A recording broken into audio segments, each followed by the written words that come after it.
이런 후퇴의 지점들이 이제 저희가 만나는 현장에서도 들려오는데 예를 들면 대표적으로 이런 겁니다.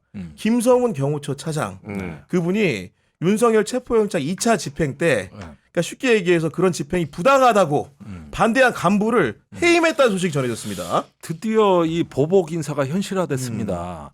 그 김성훈이 이제 주말이었던 것 같아요. 징계위원회를 열어가지고 이 경호처의 서버 삭제를 반대한 네. 간부 회의에서 얘기하면서 차장이 책임져야 될 거 아니냐 이렇게 한번 치받았다고.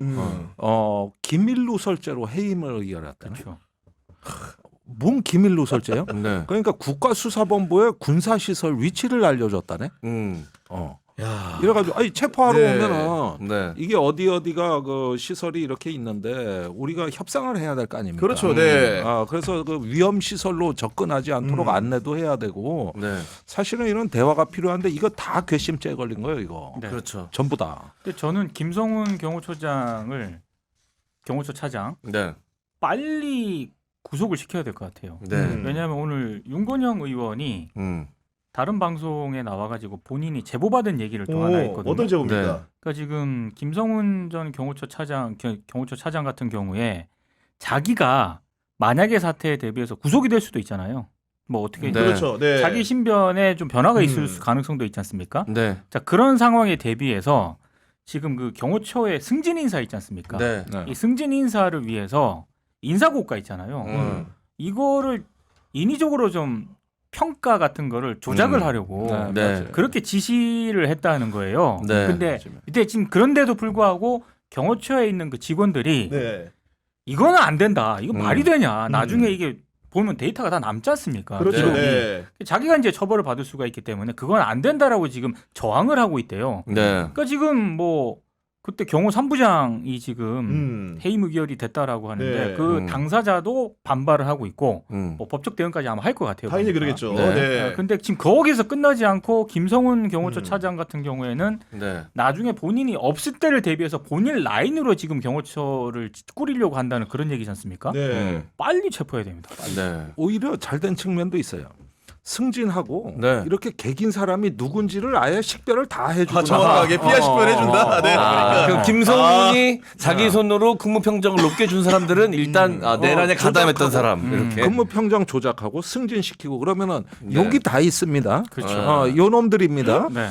이렇게 알려주는 거야 이거. 맞습니다. 이거 윤건영 의원이 이 이야기를 방송에서 한 게 3월 초였거든요. 네. 지금 그러고도 시간이 많이 지났잖아요. 그렇죠. 그러니까 내부적으로 버티는 사람들도 힘의 한계라는 게 있을 텐데 걱정이 좀 되는 건데 아니 그럼 경찰은 도대체 검찰 수사심의위에서도 이거 영장청구 적정하다. 적정하다라고 네. 판단 내렸는데 왜 다시 기소 안 하는 겁니까? 아니 이제 청구 안 하는 겁니까? 오늘 다시 입장이 좀 청구했죠. 나왔는데 설명해 주시죠. 네. 오늘 이제 체포영장을 다시 구속영장을 다시 하겠다. 다시 하겠다라는 네. 입장을 밝혔어요. 네, 입장이 아니라 청구를 해달라고요. 오늘 네 번째로 한다고까지 이제 한다고 했어요. 했습니다. 저 이제 네. 그런 말 안 믿습니다.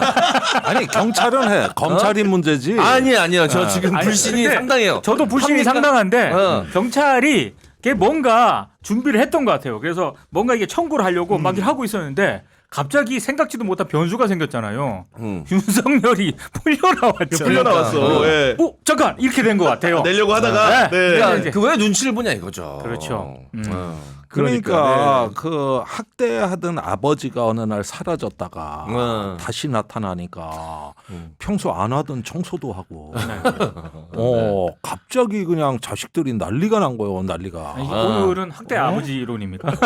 요즘 김종대 지난주 월요일에 저희가 공동 저자로 그걸 완성시켰거든요. 그렇습니다. 학대하던 아버지가 실종돼가지고 이거 사망 신고까지 하고 재산 물려받을 준비하고 있는데 갑자기 나타났다. 근데 본인 방 청소도 다 해놓고 어. 주변 이렇게 싹 치우고 네. 이러는 거예요. 네. 그러니까 이게 다 경호처 그것도 맞아요. 그 보복 인사도 까놓고 보면은 윤석열에 복귀하고 관저 다시 석방된 거하고 불가분의 관계가 아니, 있을 이 것이니까. 보복 인사보면 떠오르는 사람이 최근에 이제 인사로 제자리를 찾은 박정훈 대령 아닙니까? 거의 판박이 아니에요 이게 지금 보니까. 그렇죠. 부당한 명령에 항거하다가 네. 결국은 해임되고 나중에 형사처벌도 받는 시나리오. 이분도 그러지 않으려면 법이 없어요 제가 보니까. 네. 아니, 그러니까 다행히 박정훈 대령은 최근에 그 보직을 받아야 되는데 장기간 또 안 했거든요. 네. 받았습니다. 그러니까. 네. 그래가지고 겨우 이제 해결된 거예요. 맞아요. 네, 일상복귀가 된 건데. 일상복귀는 됐어요. 그러니까 참 그게 더 고통스러웠어요. 무죄 판결 뒤에도 원상 회복을 안 해주는 거. 이건 정말 문제가 있다 그랬거든. 네. 그런데 국방부의 김선호 차관은 이런 어떤 위기 상황에서도 자기 할 일은 해. 난 중립을 그거 지키는구나. 보면서, 네. 그렇죠. 완전히 뭐 법이나 헌법을 까놓고 무시하진 않아. 그래가지고 우리가 좀 칭찬도 해주고 그래요. 하물며 군도 그래. 근데 지금 이 정권에는 군도 떠났고 다 떠났는데 이제 사법 카르텔 하나 남았습니다. 그런데 거기에 경찰 나부랭이하고 경호처가 기생을 하고 있어요. 그러니까 내가 뭐 다른 방송에서도 조금 뭐 폭로 비슷하게 한 게 있는데 윤석열 부재 중에 김건희가 누구 만나고 다녔다고 나 얘기했는데 그게 누구냐면 사법 카르텔. 우리가 이름만 얘기해도 알만한 사람이요. 네. 그 사람을 만나고 다녔어. 더 이상 묻지 마. 혹시 12월 궁금한 눈치로. 혹시 12월 4일에 그 안가에 모여있던 사람 중에 한 명인가? 아니에요. 아니에요? 예. 전혀 다른 사람들이에요. 내가 자꾸 더 궁금하게 만들어. 그런데 내가 이 이야기를 안 하는 이유가 지난달에 4번째 고발을 당했거든. 아, 그래요? 그래서 그거 조사나 좀 바꾸서 내가 네. 까겠다 이거야 내가. 그런데 하여간 이 사법 카르텔은 오히려 더 강화됐단 말입니다. 그냥 죽을 사람들이 아니에요. 네. 다른 분야는 사실은 거의 무정부 상태 내지는 정상화가 됐어요. 그렇죠. 그래서 오히려 윤석열이 없으니까 정책은 더 잘 돌아가더라는 거예요. 네. 오로지 이 사법 영역만 문제인 거예요. 거의 다가. 근데 저는 이 김성훈 경호처 차장 경찰이 일단 구속영장을 다시 신청을 하겠다라는 입장을 밝혔잖아요. 맞아요. 네. 근데 저는 다시 신청을 반드시 할 거라고 봅니다. 오늘 중으로 할 가능성도. 오늘 중으로 한다고 했어요. 예. 예. 근데 검찰이 또 어떻게 할지. 저는 4번째 이거 청구 안 할 수도 있다라고 보거든요. 그러면 이제 만약에 진짜 그런 사태는 바라지 않지만 아니 영장심의위원회에서도 영장 청구하라 그랬지 않습니까? 그렇죠. 네. 물론 이제 권고 사항이긴 합니다만 네. 그런데도 불구하고 만약에 검찰이 이번에도 영장 청구를 안 한다. 그러면은 심우정 검찰총장이 있죠. 네. 공수처가 저는 긴급 체포해야 된다라고 봐요. 이 정도 되면 내란 공범입니다. 네. 네. 안 할 이유가 없어요. 그렇죠. 네. 네. 근데 만약에 또 검찰이 이 영장 청구를 하지 않는다? 저는 이거는 검찰총장을 강제 수사해야 될 사안이라고 봅니다. 저도 네. 당연히 영장 청구를 해야 된다고 생각을 하고 있고, 다만 아까 경호처 간부의 해임 문제에 대해서 마음에 걸리는 부분은 또 이제 해임 의결의 과정을 살펴봤더니 네. 네. 김성훈 경호처 차장이 제청을 하면 누가 최종 결정하는 줄 아십니까? 최상목 이야기도 있어 지금 또. 맞아요. 어떻게 할 것 같습니까 도대체? 그러니까 예. 5급 이상 경호관은 원래 대통령 인사입니다. 그러니까 5급 이상의 모든 인사가 아니라 파면과 해임 경우에만. 네. 그런 경우는 대통령이 인사권자가 그렇죠. 되는 거예요. 네. 그 경호처장은 제청만 하는 거고 임명권자는 대통령이란 말이에요. 네. 그런데 이번에 이제 이걸 해임 의결을 했으면 그 다음에 권한대행한테 가는 거지. 그러면 최상목이 이걸 결정해야 되는 거예요. 근데 저는 오히려 이게 김성훈에 대한 부메랑이 될 수도 있을 것 같아요. 부메랑이 될 수 있다. 몰라, 네. 그러니까 언론 보도를 통해서 나온 거지만 네. 경찰이 이번에 구속영장 다시 신청을 하면서 네. 김성훈에 대한 이런 약간 보안 사항들 있지 않습니까? 네. 추가적으로 넣은 것 중에 네네. 하나가 이번에 그 경호삼부장에 대한 보복 인사 음. 그것도 넣은 것으로 일단 아, 언론을 그렇군요. 통해서는 네네. 일단 알려졌다라고 보도가 됐더라고요. 근데 저는 이게 너무나도 웃긴 게 그 경호삼부장이 그럼 왜 이런 보복 인사를 당했느냐? 그때 체포영장 그 집행하려고 했을 때 공수처하고 경찰이 네. 반대했다는 것만 알려져 있잖아요. 맞아요. 네. 네. 근데 단순히 반대를 한 게 아니라 경호삼부장이 김성훈에 대한 책임론을 그 회의에서 제기를 했대요. 아, 직접적으로 그렇죠. 검역을 공개적으로 했다. 가장 예. 책임이다. 당신이 나가야 된다라고 얘기를 네. 했대요. 그러니까 완전히 찍힌 거거든요. 야. 근데 이 김성훈 차장이 이 경호 3부장에 대해서 징계를 요구를 하고 위원회가 열려가지고 해임 의결이 났다. 근데 만약에 그걸 또 최상목이 또 사인을 해준다? 최상목도 나중에 법적으로 좀 문제가 될 거라고 봅니다. 줄줄이 문제입니다. 예. 줄줄이 이거. 네, 그때 그 관저에서 이 성벽 쌓고 안 나오고 있을 때 그쵸. 그 경호처 직원들 사실 이 실무를 맡아서 하는 밑에 하위급 공무원 경호처에서 네. 근무하는 공무원들은 사실 그 상황에 대해서 굉장히 거부감을 많이 갖고 있었거든요. 제 지인의 남편분도 경호처에서 근무하는데 장기 휴가를 받아서 나와 있다가 그 사건 계엄 내란 사태 때문에 다시 복귀했는데 상관이 그 구속되기 전날 너 다시 휴가 보내줄 테니까 나가라. 음. 이 일에 휘말리지 말고 너는 남은 휴가 써라 해서 보내줬다는 거예요. 그 얘기 듣는데 마음이 짠하더라고. 그러니까 그러니까 밑에 직원들 챙기는 중간 간부급들은 다 그 상황에 대해서 인지하고 있었다는 그렇죠. 얘기 위법한 아닙니까? 명령이라는 인식이 있기 때문에 인식이 그죠? 때문에 네. 자기 밑에 부하들 보호하기 위해서 그런 조치를 취했을 거 아니에요. 그런 사람들 지금 다 찍혀 있을 거 아닙니까? 네. 얼마나 지금 두렵겠어요. 그렇죠. 이건 경호처의 존립의 문제입니다. 음. 예, 이건 누구 개인의 문제가 아니라 다음 대통령이 이런 기관을 놔두고 어떻게 경호를 받아? 이게 가능하겠냐고. 네. 그리고 이게 원래 정상 국가라면은 이게 내란이 진압이 됐잖아요. 계엄 해제가 의결이 됐잖아요. 사실은요. 원래 이럴 때는 707 특임단을 용산으로 보내가지고 한남동으로 보내서 경호처를 제압하게 했었어야 돼요. 원래는 네. 내란 원래, 세력이니까. 네, 네. 네. 그렇게 해가지고 그렇지. 네. 대통령 경호권을 박탈해놓고 내란 수사에 들어갔었어야 돼. 네. 원래 정상 국가는 그렇게 하는 거예요. 네. 그런데 그때는 특수 상황이고 전부 막 그냥 대혼란에 빠져 있어서 그렇지. 네. 이럴 땐 경찰 군이 정식으로 이제 부당한 명령 거부 선언을 네. 하고 더 이상 이 헌법을 위반하면은 우리는 저항하겠다. 원래는 이랬어야 정상이에요. 아니, 그러니까 원래 원래는. 그래야 할 707 특임단이 우리 음. 김종대 의원님 그 말씀에 아까 잠깐 들어보면은 우리 방송에 이제 들어보면 음. 실제로 이런 계엄 사태의 주동자로서 이제 뭔가 경험을 나쁘게 한 이후에 조직 자체가 지금 굉장히 여러모로 안 좋다고 들었습니다. 네. 그러니까 지금 그 707뿐만 아니라 수방사 정보사가 부대가 개판이 됐어요. 내가 지금 현역들하고 좀 대화를 해보니까 그러니까요. 네. 지휘관도 직무대 행차죠. 그렇죠. 그다음에 저기 현직인 상태에서 검찰 조사를 받고 707 단장 그랬죠. 그렇죠. 네. 이제 직무 배제됐다고. 대부분의 시간을 현직에 있으면서 이렇게 되고 또 수방사의 그 경비단장 이런 사람들. 그다음에 특전사의 공수 여단장 이런 사람들. 그렇죠. 무슨 영이 있습니까? 전부 다 피의자 아니면 참고인인데 네. 부대 전체가 개판이 되는 거야. 개판이. 네. 이래가지고 뭐 네. 각자 우왕좌왕에 영이 안 쓰고 이렇게 돼가지고 지금 엉망진창인 상황이거든요. 네. 그런데 87년에 계엄이 선포될 뻔했었잖아요. 네. 그렇죠. 예, 그때 예. 특전사령관이 민병돈 장군이야. 네. 64, 10 몇 개더라. 5기인가 6기인가 그래. 네. 그랬는데 이런 거 얘기하면 댓글에 빠박 올라온다고 몇 개입니다 하고 좀 찾아서 올려주시기 네. 바랍니다. 좀. 민병돈, 네. 민병돈. 민병돈. 네. 네. 그 사람은요.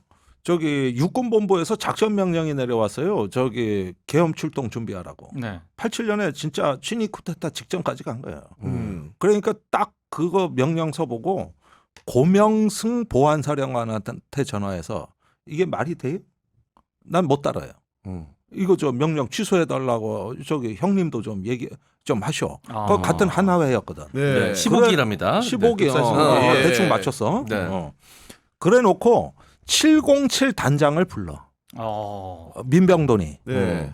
그러면서 이렇게 지시를 해. 만일에 계엄이 선포되면 너는 즉시도 한시도 멈추지 말고 저기 청와대로 가서 경호실을 제압해라. 아, 진짜요? 전두환은 내가 체포하러 가겠다. 네가 경호처를 제압해라. 경호실. 네. 이렇게 지시까지 했다니까. 그만큼 경호처를 제압하는 게 중요하다라는 그러니까 말씀이시죠? 계엄만 선포되면 너는 즉각. 음. 그래서 사전 명령이 내려진 상태였다고. 야, 근데 네. 김종대 의원님 얘기를 들어보니까 약간 자괴감이 드네요. 저게 전두환 시절 때 임에도 하나회 출신임에도 불구하고 하나의 출신이었는데도 하나의 불구하고 네. 저런 결정을 의로운 장군이 있었는데 했다는 네. 거지 않습니까? 네. 근데 지금 2024년하고 2025년에 그런데 예. 이번에 내가 이거 언론에 공개 안 된 기가 막힌 아, 사실 하나를 단독입니까? 알려줄게. 시원하게 하나 가는 겁니까 오늘? 이거 드디어? 단독 네. 기사 쓰던지 해. 네. 네. 좋습니다. 저기 쓰던지 하는 게 아니라 쓰고 싶은 이야기를 해주세요. 단독 너무 네. 무조건 써야 되는 들어보고 이야기. 결정해. 네. 저기 용산에서 사령관들에 대해 가지고 요즘 비사 하나를 언론에 비공식적으로 퍼뜨리고 있어. 헌재 그 네. 변론이 끝난 뒤에 네. 그게 내 귀에까지 들렸어. 네. 사령관들 나쁜 놈들이다. 네. 헌재 나가서 증언하고 검찰 가서 진술한 거 이거 오염된 거다. 네. 그러는 근거가 이거예요. 저기 작년 8월에 네. 한남동 관저에서 사령관들하고 김용환하고 저기 그 김용현하고? 윤석열하고 코가 삐뚤어지게 마셨어. 아. 그날 저기 뭐냐 그 차 안에서 여인형은 고래고래 소리 지르고 곽종근 특전사령관은 차에서 내려서 구토했다는 거 아니야. 네. 치사량이 넘어간 거예요. 그때 실제로 술자리에 어떤 얘기가 나왔냐. 윤석열이 비상조치권을 얘기하니까 일제히 사령관들이 명령만 내려주십시오. 네. 저희가 다 만들어내겠습니다. 이랬다는 거야. 그래가지고 저기 뭐냐 대통령은 그거 믿고 지금까지 있었는데 검찰에 가서 진술한 거 보고 정래미가 뚝 떨어졌다. 이제 이렇게. 네. 그러니까 내가 딱 들으니까 요거는 이제 사령관들이 꼬셔서 비상계엄을 선포했다는 느낌을 은근히 독입해서 그렇게 하면서 이제 자기 전가하는, 살려고 흘리는 거네요. 얘기도 있는데 네. 그렇다고 해서 다 거짓말이냐? 그 시점에 이미 저기 정보사 문상호 사령관이 HID 소집을 하고 있었거든. 네. 그게 계엄 석 달 전이라고. 네.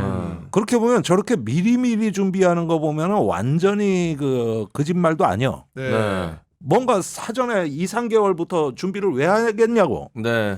그리고 할 수 있습니다. 이 얘기를 김용년하고 대통령 윤석열한테 네. 어느 정도 사인을 보낸 거는 좀 비슷한 부분도 난 있다고 봐. 그리고 술자리 분위기가 그랬을 거예요. 네.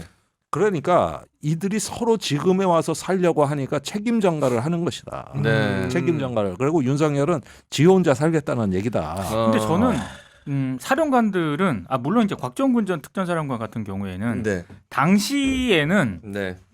대통령이 지시를 하니까 네. 이렇게 했다가 어쨌든 지금 양심 선언을 했지 않습니까? 네. 그 부분은 뭐 사회라도 좀 평가를 할 필요가 있는 것 같은데 오늘 경향이 또 단독 보도한 게 있거든요. 맞아요. 네. HID 그 인간 병기들조차도 판교 정보사에 모여가지고 네. 그 명령을 받았다는 거예요. 오비들도 있었고. 오비들도 네. 있었는데, 근데 그 HID 요원들조차도 이건 우리가 할 일은 아니다. 이건 아닙니다라고 했다는 거거든요. 그러니까 그게 우리 군의 하부 조직은 지난 40년 동안 이 계엄과 반란에 대해 가지고 나름대로 가치관이 섰다는 거예요. 그렇죠. 네. 나는 이 군대에 너무 사령관들을 보고 절망했다가 맞아요. 도대체 이 군대에 희망이 있냐 이랬다가 요즘 들어가지고 내가 네. 이런 어떤 저 하부에서 움직임들을 항명을 보면서 하고 네. 네. 그다음에 막 수방사가 서강대교를 해서 회군을 하고 네. 네. 그다음에 HID의 강원도 고성에서 온 상사 한 명이 이건 우리가 할 일이 아닙니다. 네. 그다음에 검찰에 가서는 계엄이 해제 안 됐어도 우리는 이 업무 안 했을 거다. 네. 어떻게 우리가 수사하는 기관이 아닌데 우리는 북에 가서 목숨 걸고 저 폭파하고 네. 거의 다 죽는다. 근데 근데 여기서 이렇게 민간인들 상대로 하라 그랬는데 그 임무 수행 못한다. 아, 내가 다시 그동안 민주주의를 쌓아 올린 보람을 여기서 느껴. 네. 그러니까 내가 아주 마음에서 그냥 눈물이 흘러 내가.